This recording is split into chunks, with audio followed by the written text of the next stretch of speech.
I'm sure Meghan and Harry are lovely people, but seriously, instead of buying an $18 million mansion, they could have invested all that, got a $2 million mansion, and they could be set for life for the rest of their lives. So the big question is this: how are investors like us who weren't born in a silver spoon successfully investing in property to create a passive income and still have a lifestyle now? That is the question. This podcast will give you the answers. I'm George Markle and welcome to the Positive Property Show. Our mission is to empower 10,000 people to create financial freedom through property using the Markle method. Join us.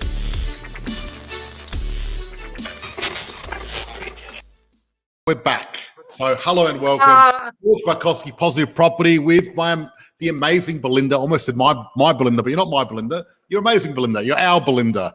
We all share you as a community. That's exactly. Now, I love it. Now, guys, if you're watching live, please say hello in the chat.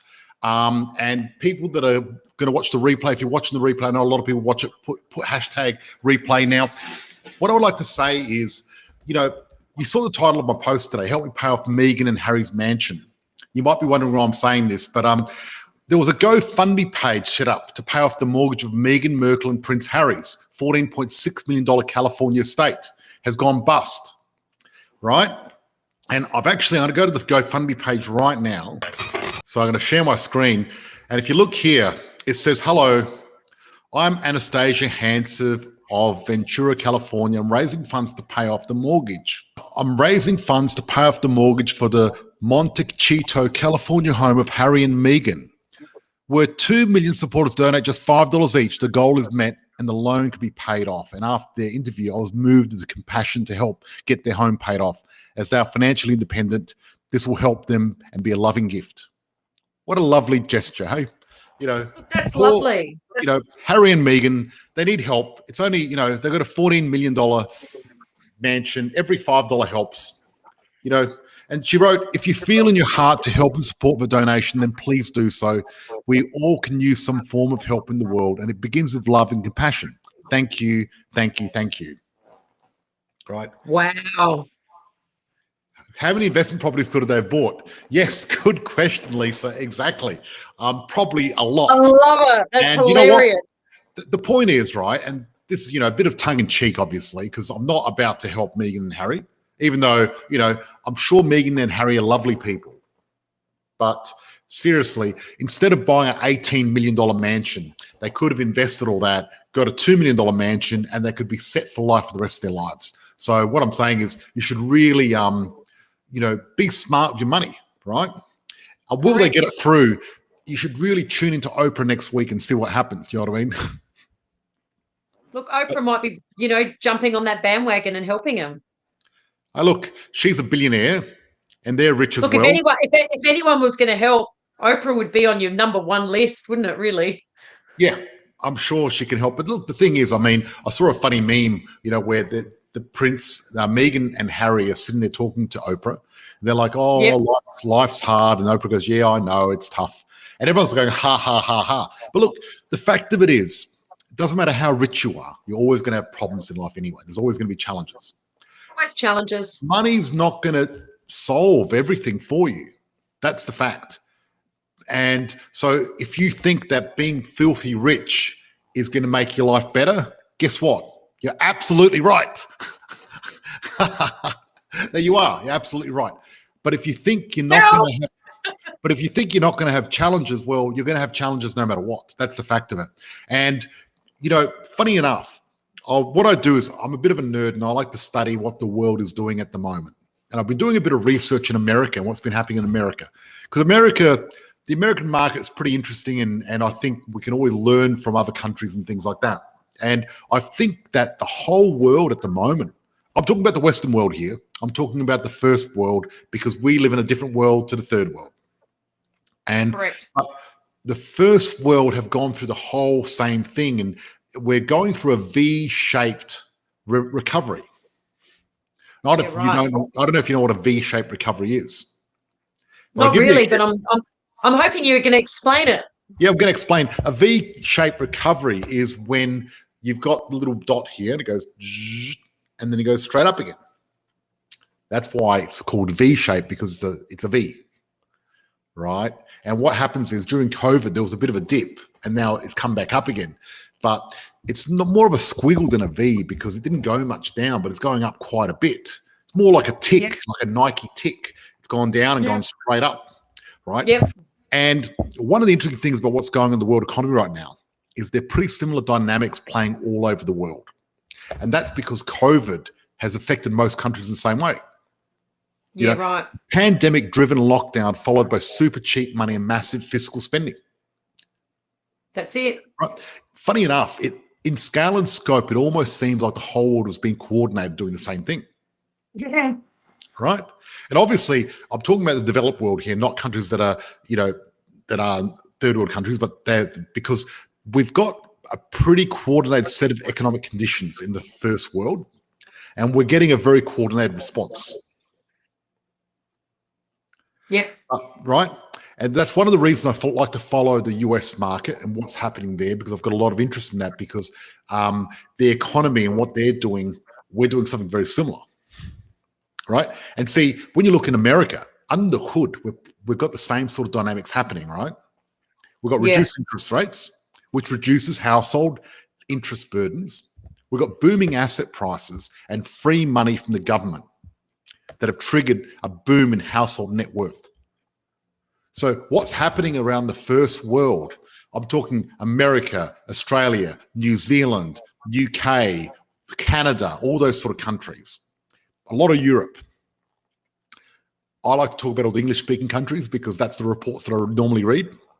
Yeah. They're all having a massive boom in household net worth. You know why? I'm going to go through this now, but one of the reasons is because everyone's reserve bank is printing a shit ton of money. So this is the thing that's happening, right? With net worth booming and income levels holding fairly consistent, households' net worth as a percent of disposable income is through the roof. So, but households are looking at their newfound wealth thinking, I reckon I got use for that. So what's happening is equity withdrawals on the rise because people are looking at taking advantage of this. Yeah, right. So as a result, and obviously one of the most productive ways you can do with equity in your house after you blow it on jet skis and motorbikes and because you can't do it on holidays and, go to nice restaurants, because the restaurant trade is booming now as well, because people are spending more money on that. People are spending more money on themselves. But once you spend it on all those things, what else can you do with it? Use it as a deposit for a house. That's right. Right. So as a result, in combination with super low interest rates, house prices are accelerating very quickly. Right. And you've also got a lot of the regional centers going up now in holiday places like near the coast. Yes. You've got the urban centers falling down and just tanking out. So what's happening, which is interesting, is capital cities right in the center, like Melbourne CBD, Brisbane CBD, Sydney CBD, Docklands, places like that are just nosediving. But you've got the suburbs that are booming. So the suburbs are really booming more than anything else. Yep. But it's very predictable because super cheap money is going to create assets to go up. End of story. You know what I mean? Yeah. And I've been talking about this for a long time now. So people have been hearing me. I've been saying this for the last 12 months. So one thing I was surprised how small the V was going down in COVID, because I expected it to be a little bit deeper, right? Yeah. But the thing is, if anyone's got any doubt about the property market going up, there's no doubt now. You know what I mean? A deal with no doubt. No, definitely. There's just no doubt at all. So that's the interesting thing. And now Australians have got over $183 billion in their savings accounts, in their offset accounts, everywhere else. 183 billion. And guess what they're going to do with that money? Knowing Aussies like I know Aussies, they're going to be spending it. They will. They will. 100%. So that's the news. I like to start the news and tell everyone what's happening at the moment. The news is interesting. I mean, I suppose you've got to realise as well, we've come from going, like even Melbourne, we went into a lockdown for 7 months. I mean, you're not spending, you're not going out to restaurants, you're not doing anything. So as soon as you break out, Like you might realize, wow, I actually did some savings. People that didn't save before are now saving, but they've been Exactly. forced to. So Yeah. now they justify being able to spend on property, cars, boats, whatever. Exactly. So, guys, Wednesday night property show is all about you, our followers. And if you're not tuned in on the Australian property chat, I suggest you come in there because you can interact with us live right now as we speak. And we're Bring it going to be on. answering questions. So I want you to bring in your questions, ask any questions you want. I think you've always got some questions up your sleeve anyway, Chris Belinda. I've got a couple of little questions. Exactly, because what we can do is we can slowly go through this, because what I'd like to do is I'm going to be live for 50 weeks during the year. Yeah, right. We are as a group. So seriously, if you'll come here every Wednesday, you can seriously learn a lot about property, and it's great. And if you tune in every Tuesday on our podcast, you get an update every Tuesday. And if you go, you can come to our group and catch it early, 1 week early on the Wednesday night live, which is pretty good. Yeah, beautiful. So this is what I was going to talk about. I was going to talk about the property boom, and now once the property boom's happening, I've been noticing a lot of ads on Facebook of all these companies that think they're experts overnight. Oh, right? They're rampant. Right. And the thing is, one thing you got to watch out for during property booms, like times like this, is all the property spruikers out there, right? They're out there spruiking property, and, I'm going to give you a few ways of knowing if someone's a property spruiker or not. Right. One way is if they come from nowhere overnight and suddenly pretend to be experts, well, they're not the real deal, because you want to deal with the real deal. You want someone that's been around for a long time. What have they done? Have they written a book? Have they written articles? Have they been on TV? Have they helped lots of people to have reviews? How long have they been around for? Like someone came out of the woodwork yesterday. You can't become a property expert or investor overnight. Well, right? Success leaves clues, Exactly. But the thing is also, I'm really had enough of this get rich quick mentality. Seriously, I've had enough of that up to here. And seriously, two types of people that I really cannot stand. Okay. I can't stand these companies out there that go, oh, invest in property and you're going to make, oh, look at this guy here. He made $1 million in his first year, and this guy did this and that, blah, blah, blah. And they just expand it and talk about this. It's such a load of BS, right? Because seriously, if you think you're going to get rich quick in property, the people that try to get rich quick, they only do one thing. They get poor very quick, right? Correct. And I see it all the time. And we had a couple that wanted to join our program. And one thing they were disappointed about when we told them the truth, and we said, hey, it's going to take time. Property takes time. It's going to take an effort. It's going to take time. They're like, oh, we want to do NDIS, right? Oh, yeah. And we got promised blah, blah, 18% return.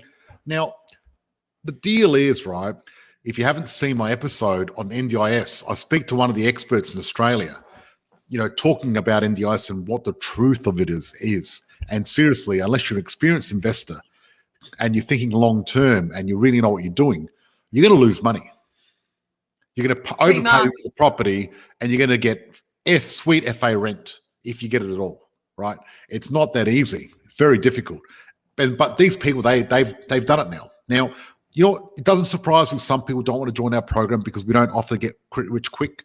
But what surprised me even less when they come back and go, oh, no, I was going to join 5 years ago, and now I've come back and I've lost all this money, and finally I'm going to listen to you guys because you guys have got the runs of the board. You guys are still here, Yeah, that's right.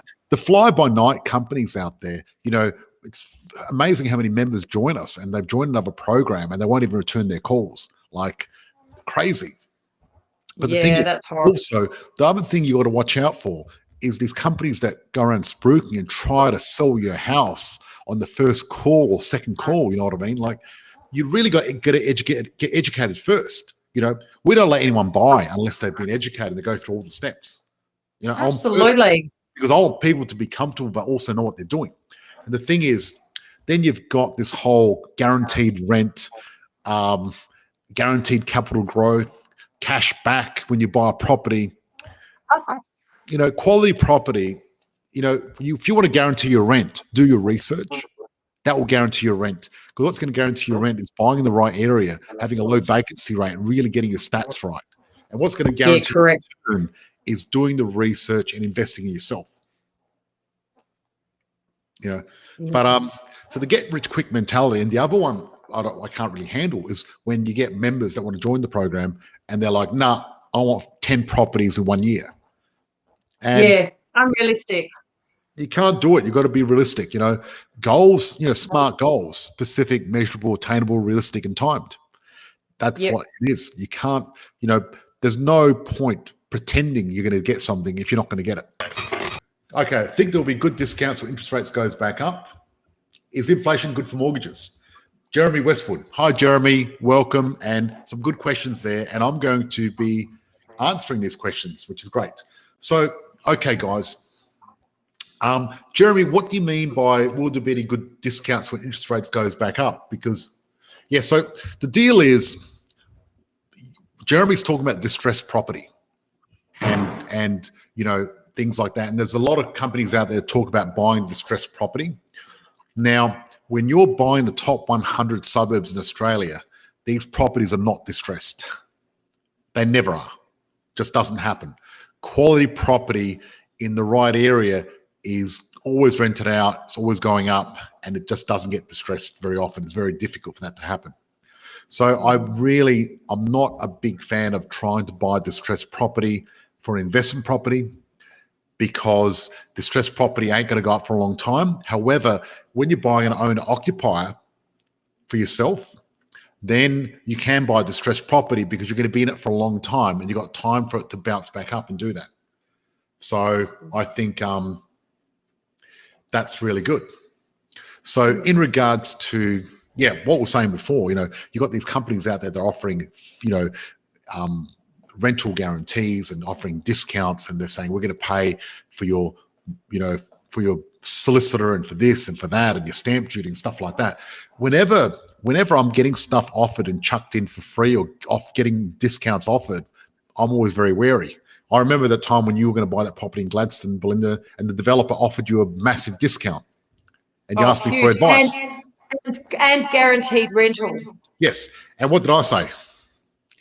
Don't touch a 10-foot pole, because if they're offering a guarantee, so if they're offering a $20,000 discount rebate, whatever it was, and they're offering guaranteed rental, that means this property is going to go down, and they want to get rid of it as soon as possible. And what happened was that property actually went down in halved in value in 2 years' time.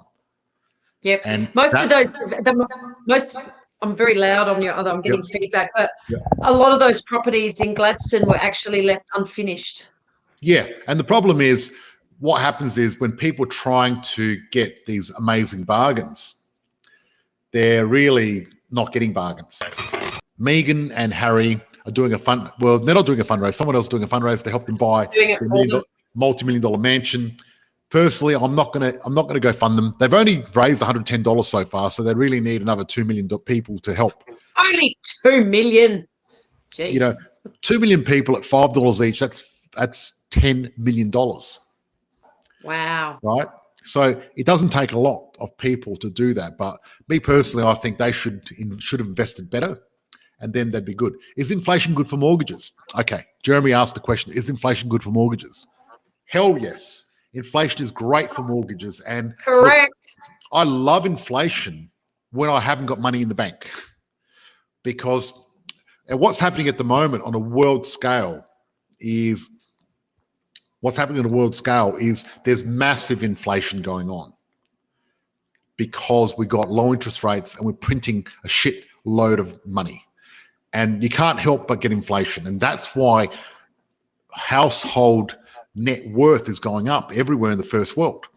So everyone's becoming rich, right? Yeah. The problem is, if you've got money in the bank, you're going to become poor, because when household wealth goes up, when all that goes up, it pushes the price of real money. So what's going to happen is, if you've got $100,000 in the bank now, in a year's time, that $100 will be eroded right down. It'd be worth 50 grand in real sense. And that's the fact of it. But what I love about inflation is inflation actually eats away your loan. Put it this way. I mean, I'll give you an example of inflation. I bought a house in Perth for $220,000 in Burswood, and I've got a $180,000 loan on it. So when I bought it 15 years ago, right, $180,000 loan was quite a bit. Now a $180,000 loan on a property, is that a lot of money now these days? No. Now the property is probably worth over $700,000 now. So what has inflation done for me? Paid off the loan. It's eaten away the loan. It hasn't paid it off, but it's eaten away the loan. Eating away. Because what's happened now, inflation's pushed my property up in price. My loan stayed the same, and my loan is next to nothing now when I look at it. And my parents, they bought their house for $35,000. Wow. Right? And what happened was I paid off their house. Funny enough, they had their loan for 20 years and they still owed $33,000 after nearly 20 years because they were principal interest. And you know how you get all the interest at the beginning? So when I retired, I paid off their house. It cost me 33 grand. They're like, George, you shouldn't have. Well, it's only 33 grand. It was pretty easy to pay off. But, you know, their house now is worth about 600,000. Yeah. And if they kept their loan would still be around $30,000 now. So you can imagine what inflation has done to their loan. It's destroyed it. That's the thing. And that's why part of the reason why I don't bother trying to pay off my loans is because I don't need to. Inflation will do it for me. Let inflation do the heavy lifting. See, the challenge of people, this is the problem. And you've got to get this out of your head. You know, repeat after me. Work smarter, not harder. Smarter, not harder. Who, not how. Who, not how. Smarter, not harder. Yeah. It's a simple, simple word, but for a lot of people, they don't get it. Yep. Okay. Can you also shed some light on selling a property and what percentage commission for a real estate agent is a good deal? Is this good time to sell in the South Morang, Victoria? That's by Ravi. Hi, Ravi. How are you? Welcome to the show. Look, selling a property, a reasonable commission in Adelaide is 1.8%. That's really reasonable. You don't want to go too low with an agent because if you go really bottom tier, then you're going to get a shit agent because you'd rather get someone that's good. So I'd like to pay a little bit more than the middle, but I don't want to pay over the top, right at the top either. So I'm sort of the person that wants to pay in the middle, pay for quality, get good value for money. However, I really think that choosing the best real estate agent in that area that's got a lot of listings that knows what he's doing is important. You said you're in South Morang. South Morang is a very good area. Melbourne is about to go through a little mini boom after its lockdown. So at the moment, personally, I don't like selling full stop. So I normally say to people, don't sell. Full stop. I'd only be selling if I was in Docklands or Melbourne CBD. If I had a unit somewhere in Australia, I'd be getting rid of it. If I was out in the rural area, I'd be getting rid of it. If I'm in a capital city in the suburbs, in a good regional centre, and the demand supply ratio is good, I will not be selling right now. We're about to have the biggest boom in history. What you want to do, you've got to think about booms in history. Let's try to think about this. Since the 70s, in the 70s, you could buy a house for $2,000. And now the median house price is 600,000, 700,000, 800,000, depending on what capital city you're in. So you think how much higher property is now. However, to buy a property now, especially if you're investing, you can get a property that's positive. It costs you nothing. So in actual fact, properties are cheaper now than what they were in 1970, even though in the 70s you could buy a property for $2,000 because you couldn't own it for nothing. You had to work hard to keep that property. But you can actually buy a property now and do nothing. We've got members every week buying properties and it's costing them $20 a week or it's positive, right? Yeah. So when you think about it, if they're buying a property for $20 a week, how cheap is that? That is dirt cheap. Nothing. Because the price of the property is not the whole price you pay. It's how much it costs to keep the property that matters. And because of that, I really believe it's the cheapest time in history to buy property. And I'd be just buying property, not selling property. I'd be using my equity and expanding it, because let's say we're about to go through a big property boom. And a big property boom is like you've got all these boats in harbour, and then the tide comes in and pushes all the boats up, and every boat is higher. So the price of all the properties go up. Wouldn't it be better to have more properties than less in a property boom? That's Think about it. this. The more properties you've got exposed to the property boom, the more money you're going to make. Yeah. What is the percentage increase that is expected in the mini boom for Melbourne? Andrew, I think that most of the experts are saying we're going to get 20 or 30% growth in the property market in general in the capital cities around Australia. Right? Now, I believe that, Melbourne's not bad. It's a good place. A lot of people are moving out of Melbourne, but there's going to, once COVID finishes completely, then we're going to get that massive upsurge. Because what's happening in Melbourne at the moment, it's like an elastic band. The market got squished, and then now it's pushed out again. It's pushing out again. And then what's happening is we got that pushed out because we've got the end of COVID and restrictions, and people are starting to make money again. There's a lot of people that have got money and they're starting to spend it. There's a lack of real estate, a massive lack of real estate in the whole of the country, except for units in capital cities. And because of that, the units in capital cities, commercial property is dropping, and it's really, a lot of people are hurting and hemorrhaging. And I've known a lot of people that have actually moved into their units just so they don't lose it. It's terrible. I've heard that too. But really, certainly I'd be looking at how to get out now before it goes even worse, because the problem is It's like a ship that's sinking and you're holding all the holes down, but you've only got a certain amount of hands to hold these holes, and sooner or later you're going to drown, and you just got to get rid of it. Exactly. So, but if we I've got a question. Go for it. Oh, you go. No, you go. Okay, so I've got, what's your opinion on the current first home buyers grant? Are these helping or hurting your investments? It doesn't really affect it. So I was actually talking about this. They're going to end soon. They're going to end soon anyway, so it doesn't really affect it because we're looking at different types of properties. The first homeowner grant's really going into, they're usually a lot cheaper properties that they're buying, and in areas that we really wouldn't look at anyway. Because what's happening is there's a lot of areas that have got oversupply, where there's a lot of big developments. That's where a lot of new homeowners are going, because they're getting a lot of bonuses. So the new homeowners are getting bonuses. They're saying, look, we're going to give you a new kitchen, upgrade this, and give you blah, blah, blah. And they go in there. The new homeowners aren't buying where we're buying because you're not getting any extra deals on there. We're paying full retail. Retail! Okay. Hello, George. Any inputs about Adelaide? What's better, north or southern suburbs? Okay.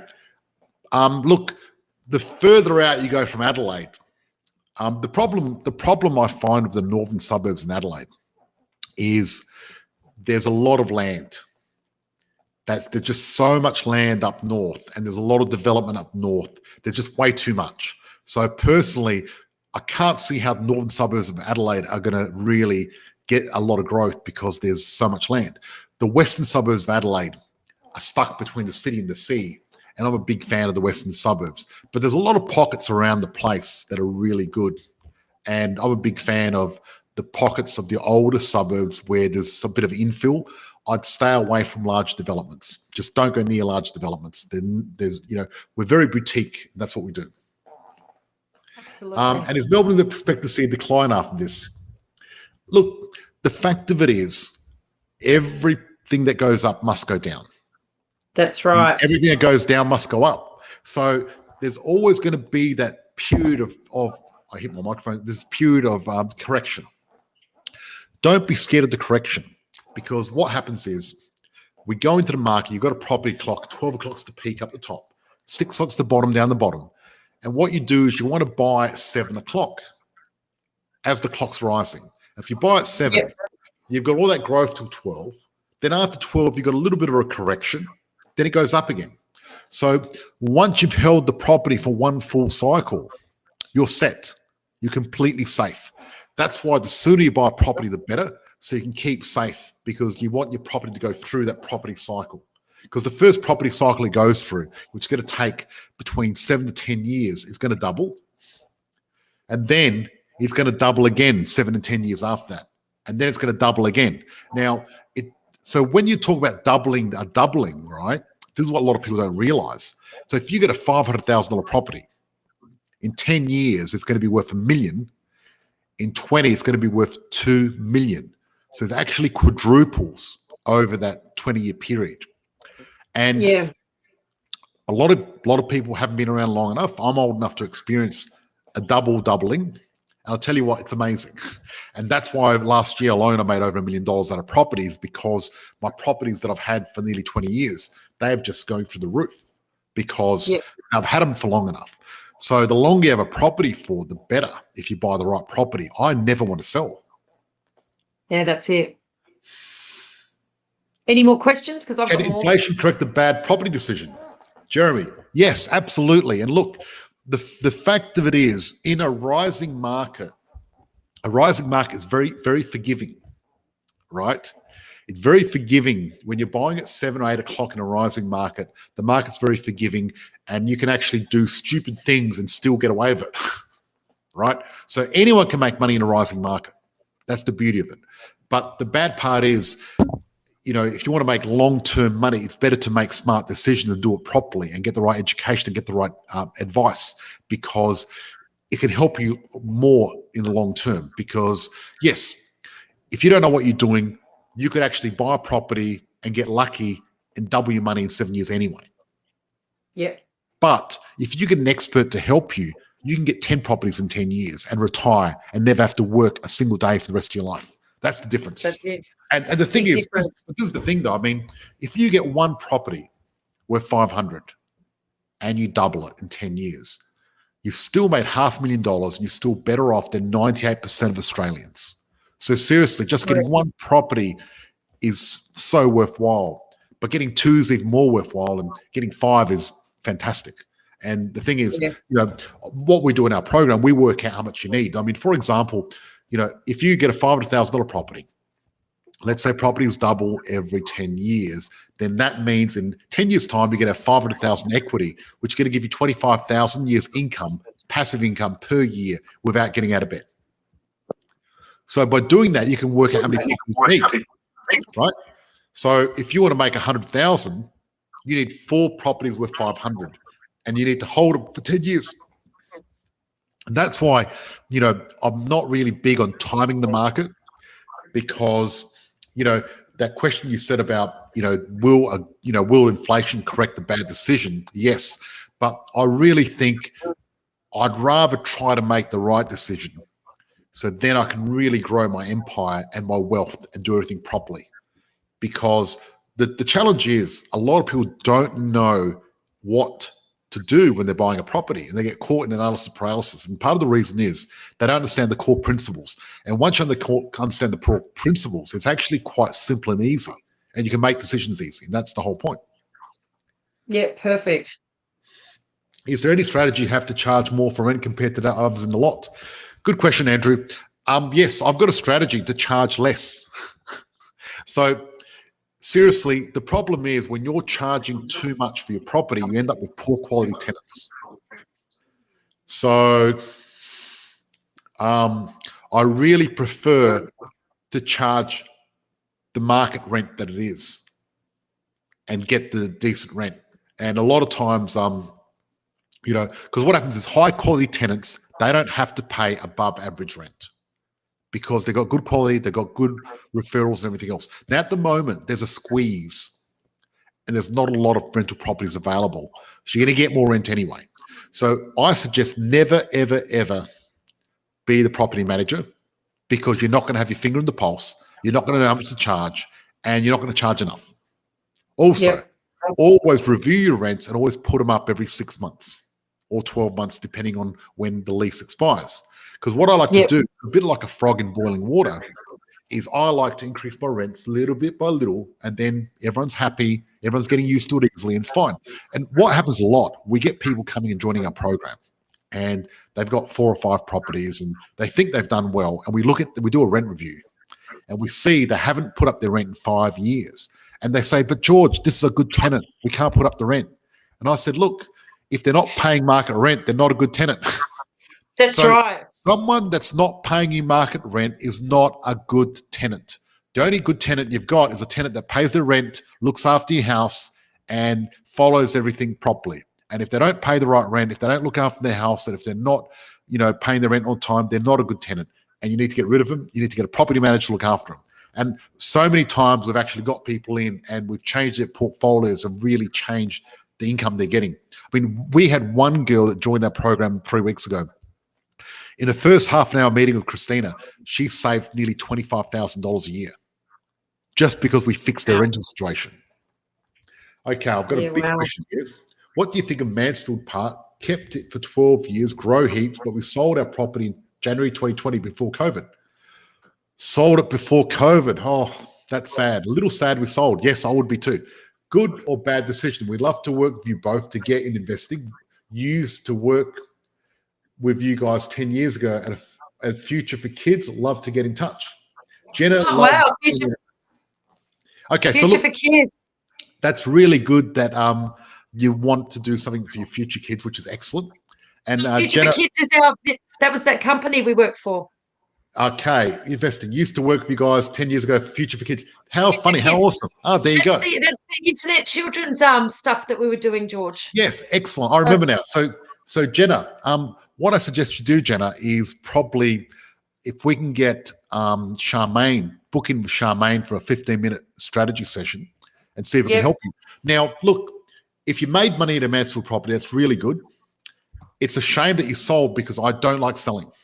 Because what I prefer to do is if a property goes up in value, you can see my pet dog out the back.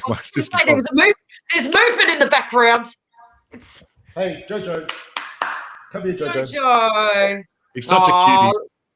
He's such a cute doggy. Come here, Jojo. Look at it, Jojo. He's such a beautiful dog. He's just so placid.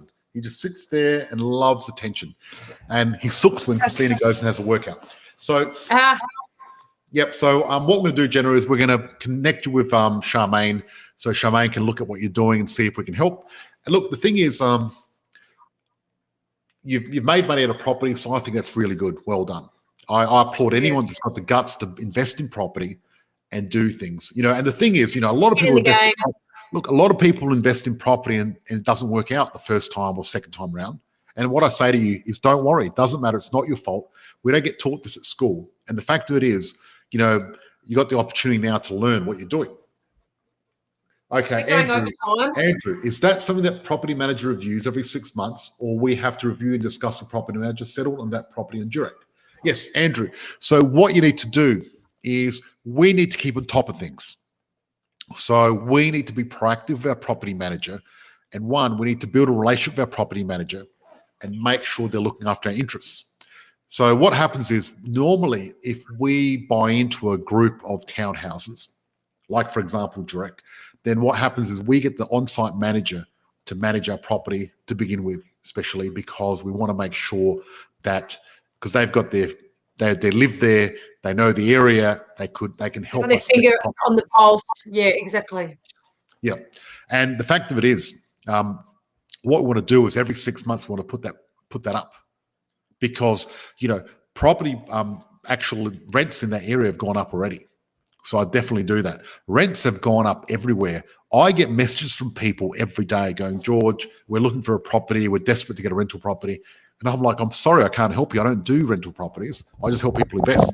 And, I feel sorry for these people, but people are finding it hard to get a property to rent. And on the same time, there's all these people with units in the city that are desperate and can't get anything, Exactly. Mark Fawcett, having 20% deposits and not getting loans, who do you know to get a reasonable low doc? Mark, good question. You'd have to go talk to our circle of safety. So, Mark, I suggest what you do is book in Charmaine. I'll get her to PM you her details, book in for a review, or we'll check it out.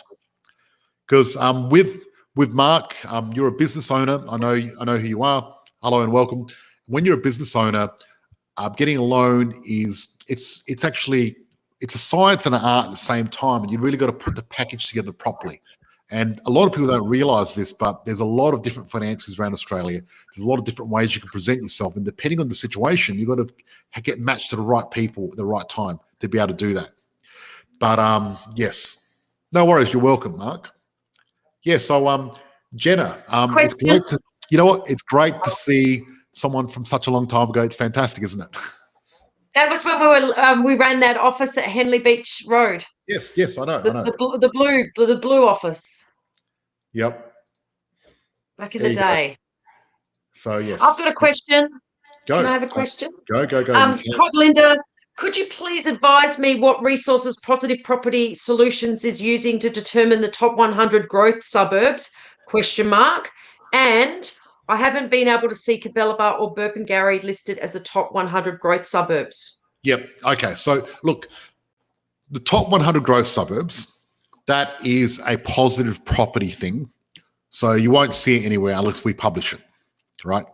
So that's what happens. So who determines the top 100? Me. I do that. But I do it through statistical research. So what I'll do is I'll open up a document and talk about where we get these from. But what basically, where I get my data from, you can get as well. But there's a lot of different places I get it from. And what I'll do is I'll post later where I get our data from. So it's all available online. Some of you have to pay for, some of you get for free, but it's really good stuff. And there's 29 different indicators that we look at, and I'm happy to go through that, but it's probably a little bit too complicated to go through on a Facebook Live. Absolutely. But I will go through. I think we're almost at time too, George, unless you've got more questions. Love you guys. That's very nice. Thank you so much. I love it when people say that to us. It's beautiful. Look, I must say, I feel very grateful for all our members in the Australian Property Chat. We've got amazing team there, amazing crew. And what we're thinking about doing is we're thinking about doing a 2-day workshop in Adelaide. And this is prior for me to go to I'm going on a 6-month holiday to Bali. Yes, to Bali. There you go. Thank you for reminding me. So, Belinda, when do you want to run this workshop? Workshop, what, in Adelaide? I was thinking June, Adelaide. April, May, June. Yeah, June's good. Okay, so we're going to announce the date next week. And what we're going to do, guys, this is what we're doing. I'm going to do a 2-day workshop. I'm going to invite people from Australian Property Chat to join us on the first day. And we're going to get all our members coming on 2 days. We're going to do the sort of intro event on the Saturday, and then on the Friday, and then the full event on the Saturday. It's going to be a Friday, Saturday. Yep, perfect. And we're going to be doing lots of exciting things, breaking boards and doing the other stuff like we normally do. Goal setting. Get some lovely little guest speakers coming in and having a little chat. Look, the thing is, part of the thing. Excited. Look, what I found about real estate, and because I retired in real estate in my 30s, and what I found, it can get a little bit lonely when you're a real estate investor. And one thing when I first started in real estate that really was annoying is best capital cities to buy at $500,000 budget. Brisbane. If you got $500,000 to buy with Jeremy, I'd go Brisbane, definitely. Just watch out. There's some dodgy places in Brisbane, though. So look. The thing is, with Brisbane, it's one of those funny places where you can have one suburb which is going to boom, and then 2 suburbs over, you've got something that's not going to work. But definitely Brisbane. Or just recently on the paper, those guys that coming from a certain suburb that put these people in a toolbox and threw them off a cliff. They've just been caught. Toolbox and threw off a cliff. What are you talking about? Oh, it's just. I'm up in Queensland at the moment. I'm seeing all the news. Oh, at the end of workshop party. Yes, we're going to have a big party on the Saturday night. It's going to be fun. Oh, look, you know what? Adelaide's completely clear of COVID, right? Come to Melbourne. No, sorry. I will come to Melbourne, but not for a workshop because I'm worried that Dan Andrews might lock the state down any minute. You never know. You know what I mean? When is Melbourne on your list to have workshop? It was. Which areas do you avoid in Brisbane?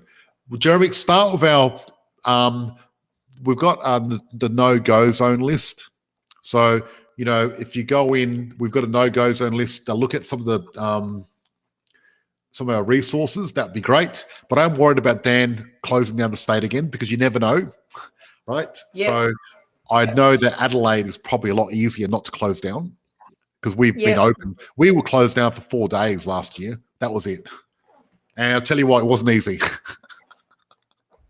So we're very fortunate. I think Australia as a whole. I thought it was like 2 days for you guys. I think it was 2 or 3 days, and we lost.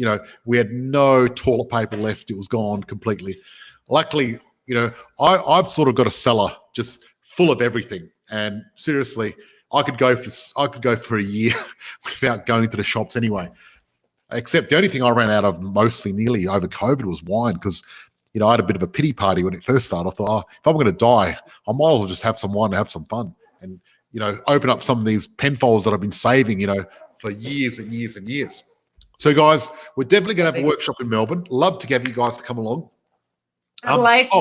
What we're doing in Adelaide, sorry. What we're doing in Adelaide, by the way, is we're having a workshop next week in Adelaide. But that's a different workshop, isn't it? That's not. No, it's just the evening workshop. It's an evening workshop. Yeah. So, guys, if anyone's online, if anyone wants to come to our workshop, because we've got limited space, unfortunately, because of COVID, we can only have a certain amount of people in the building. Just type in the word workshop, and we'll see if we can send you an invitation to come along on Monday night. If you live in Adelaide, if you don't live in Adelaide, don't bother. If someone needs a little bit of help, if someone wants a free call with Charmaine, if you want to work out, get crystal clear on your property investing and work out, the 1 or 2 things you need to do.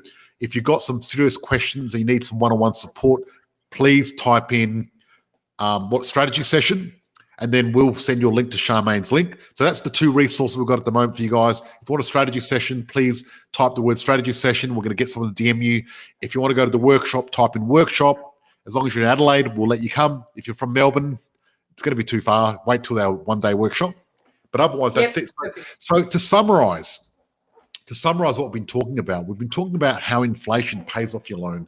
We've been talking that Harry and Meghan and Harry are looking at, trying to get some money to pay off their mansion in California, which is a bit of fun, a bit of tongue in cheek. But seriously, what we're really talking about is household net worth has gone up in the Western world quite a bit.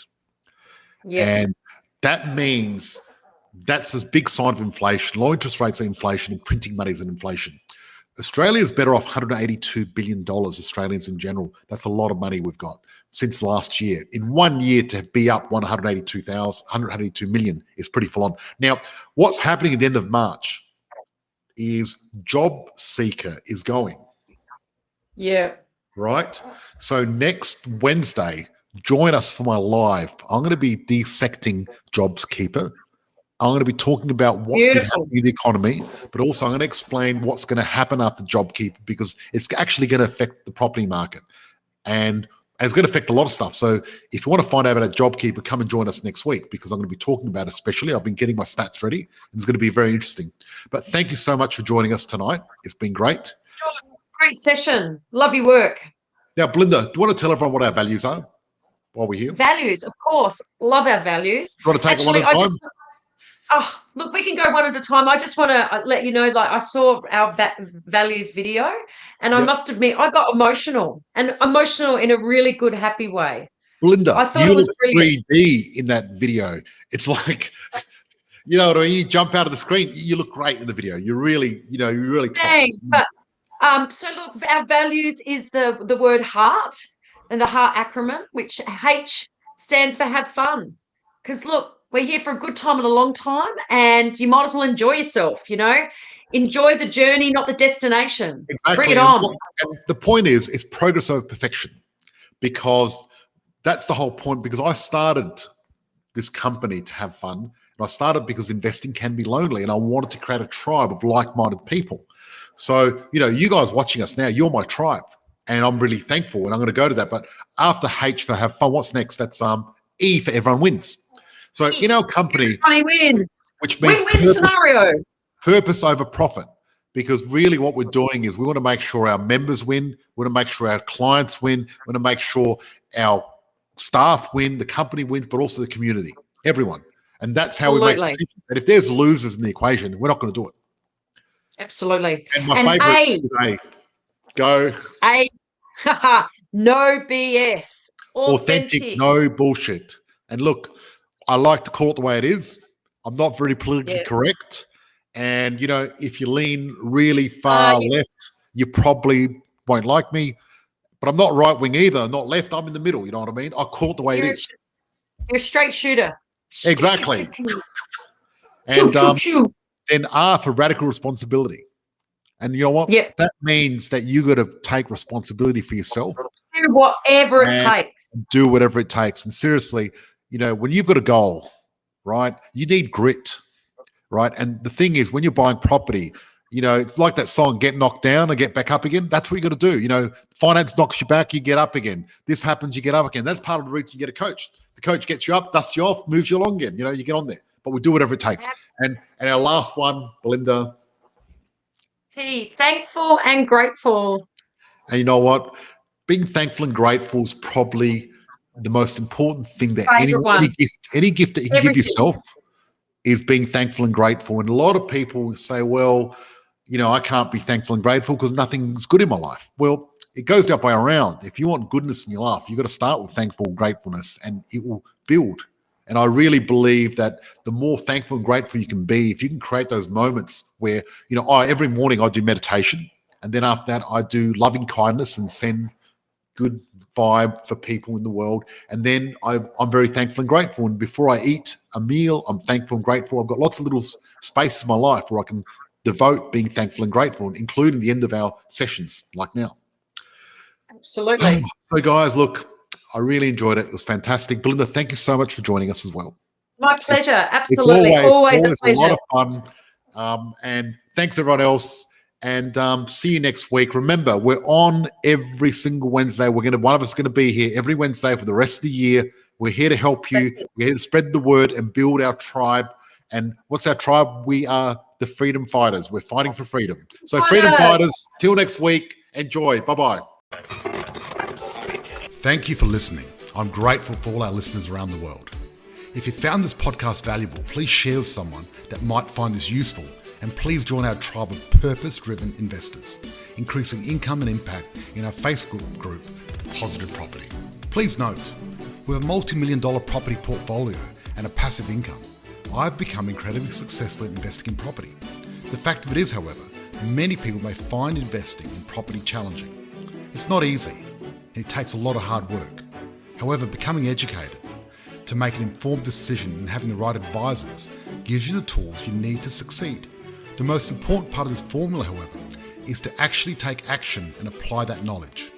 It is important to understand the information I share is of a general nature only and is not taking into account your unique circumstances. If you're considering investing in any asset class, you need to seek the advice of an independent professional advisor who will be able to look at your specific situation. Be sure your advisor has actually achieved the kind of results you're seeking. Many won't have, so beware. We've taken great care putting those educational resources together. We'd be surprised if you didn't find any errors or omissions. If you do, our legal team says we have to say we're not responsible for those.